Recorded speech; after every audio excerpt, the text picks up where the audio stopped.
Every man understands you shouldn't be complaining about things you cannot change. You have to play the cards you're dealt, to be born a certain height and then to sit there. No. What do? I'll tell you what you do. You become the best version of yourself, just like everyone else does. Nothing about the height is in and of itself enough value for me to be a valuable man.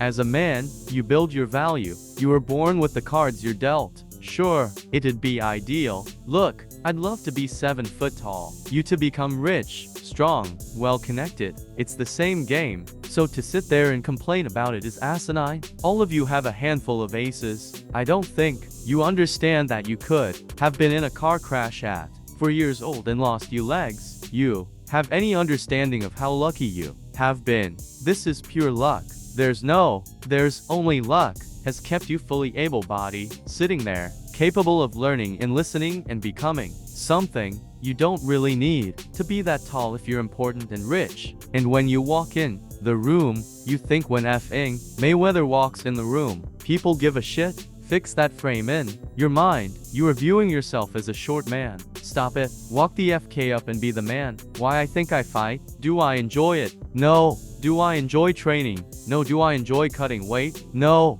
Am I nervous? Yes. Do I think to myself, what am I doing? Yes. Completely. Unfortunately, it's one of those things you're either born with or you're not. And the only way I can explain it to try and make it make any sense is that if I am not doing something, which is either extremely difficult or extremely stressful, I'm in a perpetual state of crippling boredom. I can't explain it. I see other people live their lives and they're like, oh, I can't wait for the weekend because I want to watch this movie. I think, who cares about a movie? You're looking forward to the weekend for a movie, looking forward to the weekend to get drunk. Like, these things to me are so mundane, they mean nothing. And if I don't fight, if I'm not in a situation where I'm stressed or worried or concerned, I'm just perpetually bored, and boredom is crippling. If you're an intelligent person and you ve got a good brain on your shoulders, you can just sit there bored, you know. So, most smart people take the academic route to avoid boredom. They learn. But that's never really interested me either, although I've always been an intelligent guy and I've always done well academically. To find something which keeps me physically tired enough to stop me going a roll and mentally tired enough, and I've chosen fighting. Some people cannot just function 9 to 5 office job, get drunk on the weekends. That is not for some individuals, and it's not for me. So I have people think, what's he doing? He's crazy. I understand, because some people can't live normal lives. It never interested me, and then I see people climb Mount Everest or jump off buildings or do base jumping, or the guy who jumped from space. I'm bored. Everyone's at work. I'm bored and I'll end up doing something crazy. I'll even end up drunk or on the Eurostar. Or because without this, when I'm not training, I wake up every day and think, okay, well, what do I need to do today? It's 9 a.m. on a Tuesday. It's just a random lifestyle, cause I'm constantly looking for a never-ending entertainment and it doesn't exist. I think the only thing that could stop me fighting is if I had enough money to constantly entertain myself. Unless I'm a billionaire, I need something that keeps me focused and keeps me occupied in life. With fighting, I have to train twice a day and I have to train hard, and the stress it brings in every aspect can replace fun, and my mind is occupied. It occupies me. It's the only way I can try and explain it. It occupies me, and I could never stop doing this even if I lost 100 fights, because I'm not built to live a normal existence. I can't do it. I couldn't just have a kid and some girl and sit at home and work a little bit and relax. I've never relaxed in my entire life. I don't know what relaxing is. It's just not me. Do you believe that God created us? So, why that God created us to struggle? Because if you don't struggle, you don't learn. God created us to learn and understand ourselves and understand other people and understand the world. And what did I say earlier? I said that you don't learn a lesson without pain. So you have to struggle to learn anything. There's only 2 ways to learn things: the hard way or the harder way. If you're smart, you can learn the hard way. But in my experience, 99% of the planet only learns the hardest possible way. If you want to feel happy inside of yourself and you want to feel content and you want to feel stable inside of yourself, you need to live true to God. And I'm not saying you can't drink a lot of alcohol or not party or not have a little bit fun, but you have to be a good person. Why are we given life? I think we're here to struggle and to learn. I don't think we're here to be happy. That's why when we keep going back to the happy argument, I've always found that kind of frustrating and annoying. And someone goes, "Oh, but I want to be happy." Why? Why do you want to sit there and laugh?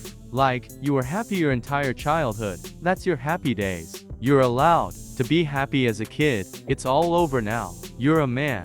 You have responsibilities. I think we're here to do important things, and important things are going to be difficult and are going to be hard, and you're going to get frustrated. But that's what gives you purpose. I think we're here to struggle. I think we're here to endure pain. I think we're here to just see how hard we are to kill. I think that going through terrible things and living through them and coming out the other side is one of the most fantastic things about being human. I think that it's almost like once you understand what life is really about, there's no emotion which isn't enjoyable. The only emotional state which can be seen as detrimental is feeling nothing at all. But if you're sitting at home and you single quotes ... are you feeling truly heartbroken? At least you're feeling something, right? I think that's the whole part of being human. I think we're here to struggle. I think we're here to go through pain. I wake up each day and go, what can I attack? What problem can I solve? And look at history. Why did Genghis Khan wake up and want to conquer the whole world? Why did Napoleon conquer the world? Why did Alexander the Great conquer the world? You just wake up and just say, give me this, give me that. I want all of it. There's an army there. They're really big. We're better. It's intrinsic. You need to go and conquer. That's the purpose of life.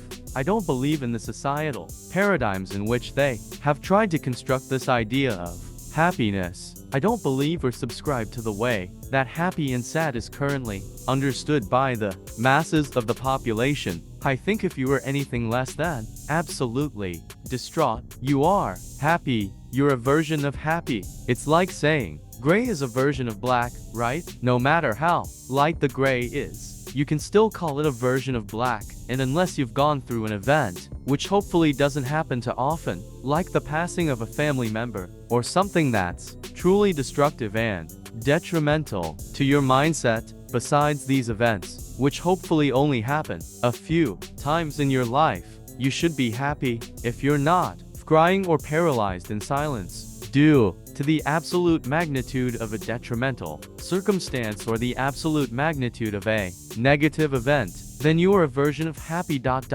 So I am always happy is the short answer. I don't believe in not being happy. I don't believe in not saying to myself, I'm happy. I'm always a version of happy. And this idea of chasing happiness and always being concerned and preoccupied with how happy you are is actually the biggest mistake that a lot of people make, I think, in the world today, especially men who wake up and go, oh, I don't really feel happy, so I need to get happier. And that's how they end up down a hedonistic path of drugs or alcohol or gambling, chasing pleasure. I don't care how I feel. I don't care if I feel happy or sad. It doesn't really affect what I do. Each day I do the exact same things. I act the exact same way. I don't care. I don't put weight to the significance of the emotion. So I always consider myself a happy person. But if I woke up and I was slightly less happy one day than another, it wouldn't affect anything I do and I wouldn't put any relevance to it. I'm human and that's life. So yeah, am I any happier now that I have hundreds of millions of dollars than before I was broke? Not really. But I was never unhappy. I'm the same state that I was then that I am now. I have work to do and I will do it. It's as simple as that. Well, also, there's no light without dark, and there's no joy without pain. You can't have a rainbow without a little rain. And no matter how hard you chase pleasure and happiness, there's going to be dips and troughs in between. There's gonna be come downs and downtrends. and you're going to have to juxtaposition between that time you were laughing your head off and acting like a child and the time that you feel depressed as such. And I think it's much better to just adopt a very disciplined, stoic mindset. I'm always the same, base level of happy, regardless. If I lost all of my money today, I would be the same happy. If my net worth quadrupled, I'd be the same happiness. But as long as I'm alive and the people I care about and love are alive,